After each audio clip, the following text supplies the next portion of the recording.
राधे राधे, जय सिया राम। मैं हूं आपकी अपनी रेणु तिवारी और रेणु तिवारी ऑफिशियल में स्वागत करती हूं। और मैं लेके आ गई हूं बहुत ही धमाकेदार गारी गीत। तो आप लोग सुने और खूब गाएं और खूब शेयर करें और ज़्यादा से ज़्यादा कमेंट करके बताएं कि गीत कैसा लगा। गेहूँ बाल पे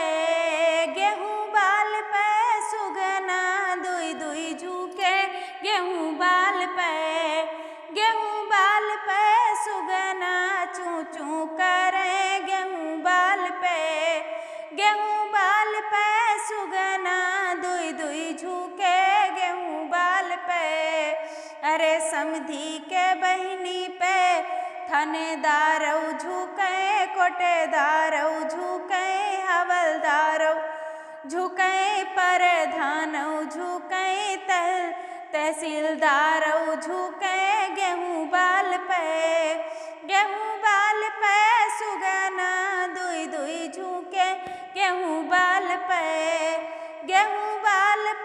सुगना दुई दुई झुके, गेहूँ बाल पे। अरे दुल्हा के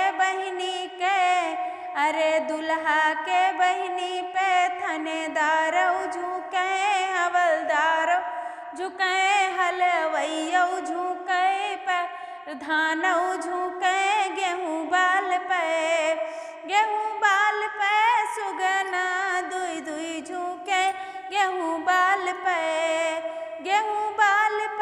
सुगना दुई दुई झुके, गेहूँ बाल पे। अरे दुल्हा के बुआ के थानेदार झुके, हवलदार झुके और सिपहिया झुके, प्रधान झुके, हवलदार झुके, गेहूँ बाल पे सुगना दुई दुई झुके, गेहूँ बाल पे सुगना दुई दुई झुके, गेहूँ बाल पे।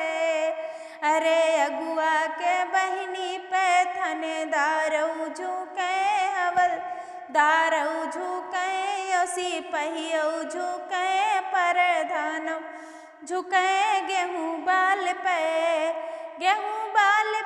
सुगना दुई दुई झुके, गेहूँ बाल पे। अरे देख देख सुगना चू चू कर